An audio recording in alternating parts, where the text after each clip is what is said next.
Manor Lords might be difficult, and that's okay. The reason I say this is because Manor Lords is a game that teaches me a lot about how to build a medieval city.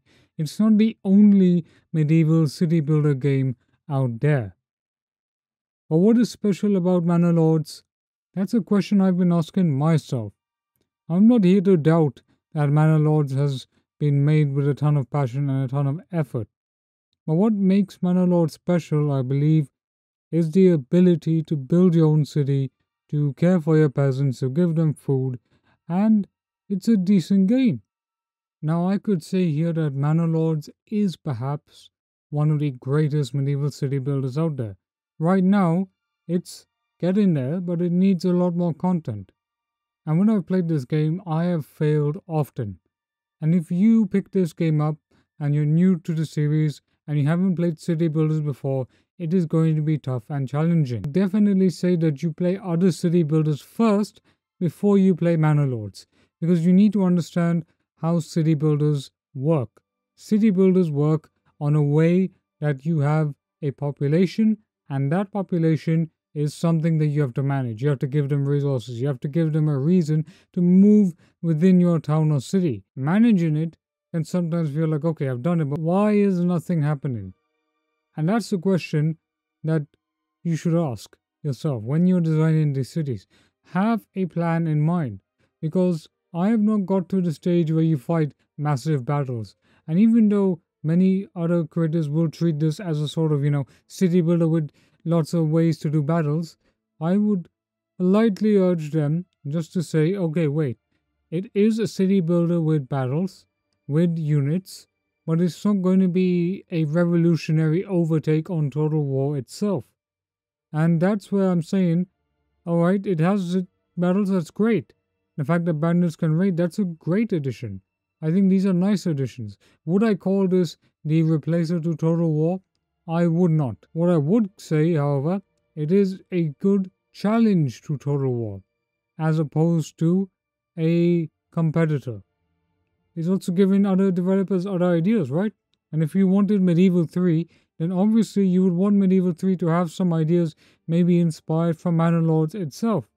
The idea that is, you build your farms, you build your houses, you care for your peasants, you build them a tavern, you do everything that will help them succeed. Because ultimately, what is the point of a city builder? The point of a city builder is to build this big, beautiful city, roam around it, and just relax. All the hard work is done when you first build the city. That's the main difference. And I'll be honest here, I have not succeeded in building the big, mega medieval city that other creators have made. I've tried many, many times. You can see from the footage here by itself.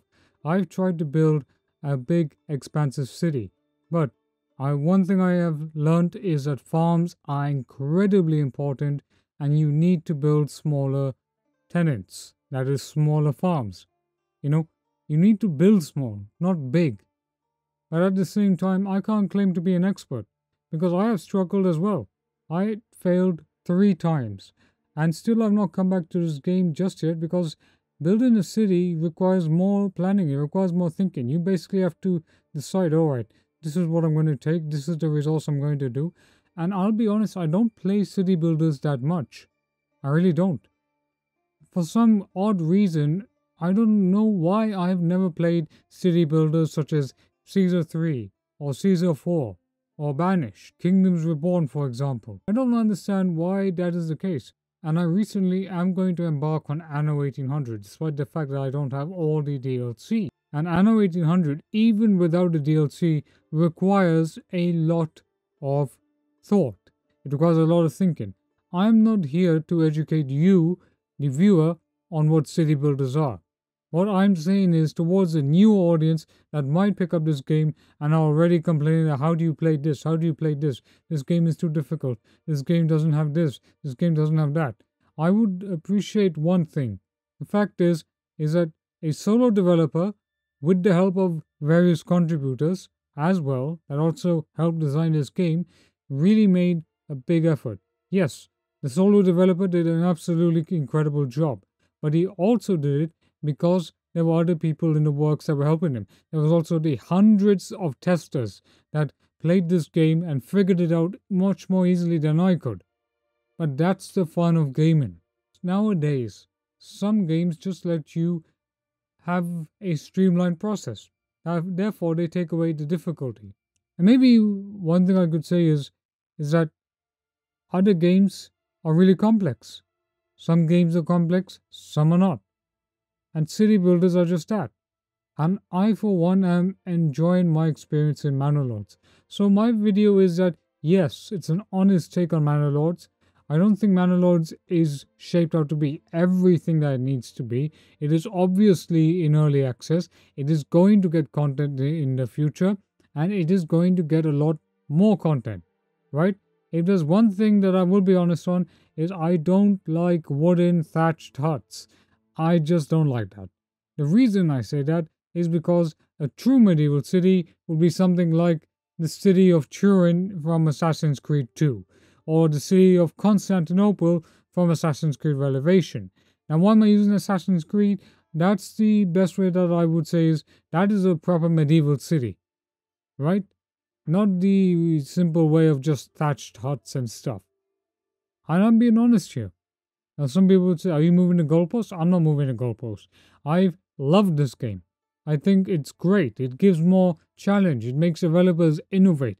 Other developers that see this game might be tempted to create their own Manor Lords game, but here's a lesson that I would say. Don't try and create your own Manor Lords, create something unique. Manor Lords has something unique, right? It's a city builder on top with battles, and battles are a nice addition, right? What I would really like to see is a modding, because I would see this game working so well in medieval Japan. But this is not medieval Japan. This is a I believe, medieval fantasy Germany. That is historical fantasy, but very authentic, not trying to replicate X, Y, and Z.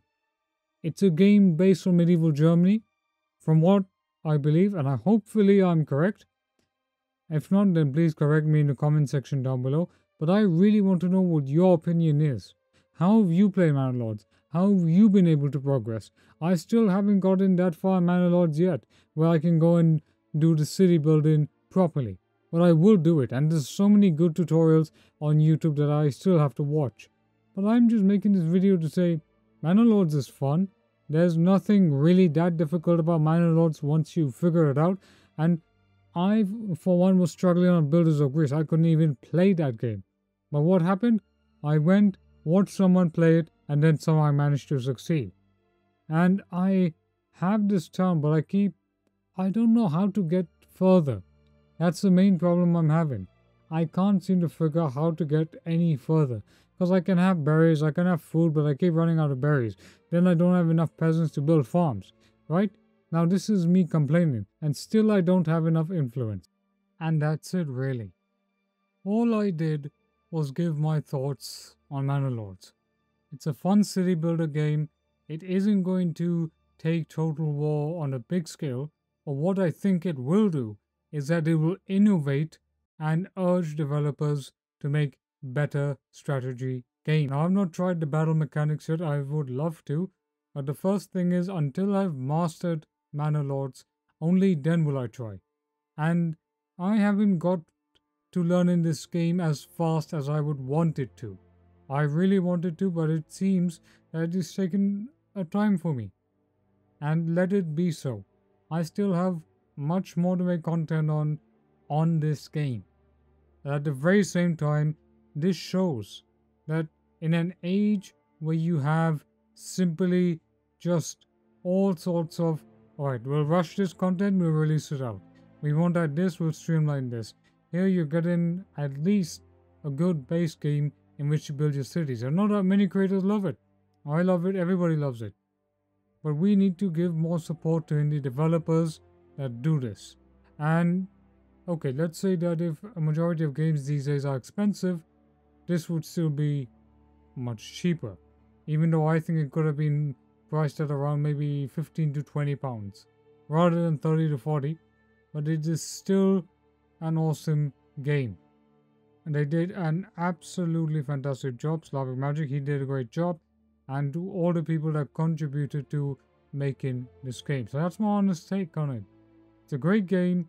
I think there needs to be more content. I want to build my own, Novigrad style city or something. I would love more mod settings. I would love a fantasy version of Manor Lords. I would love something like that. But that's only going to come if, well, when modding tools are released, hopefully. It's a fun game, but even I have not mastered it yet.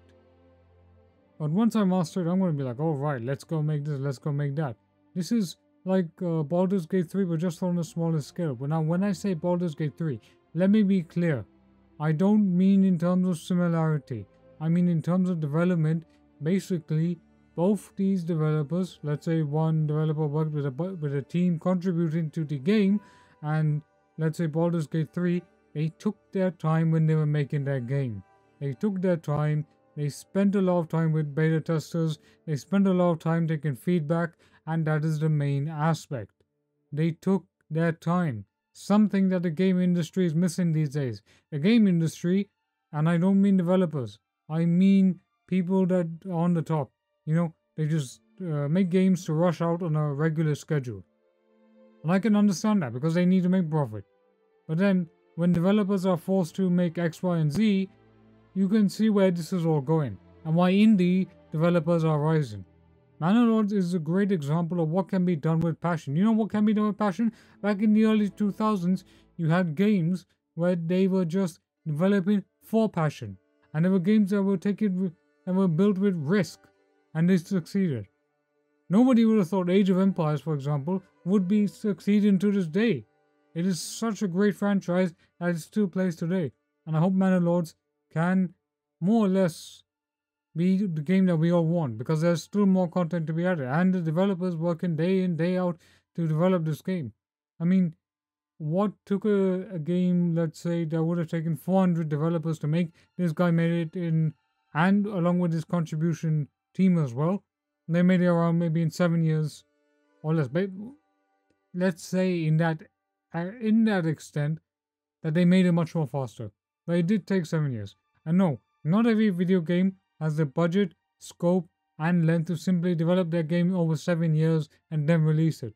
No, everybody has it. But hopefully, this allows aspiring developers to go and make their own games, to go and help and contribute and do things like this. So Manor Lords is a great game. If you haven't picked it up, I urge you to pick it up now. You will have a great time making your city. But I do hope the modding tools are released in the future. So that's it. Don't forget to leave a like, share, comment, and subscribe. I will be making more Manor Lords content. And let's see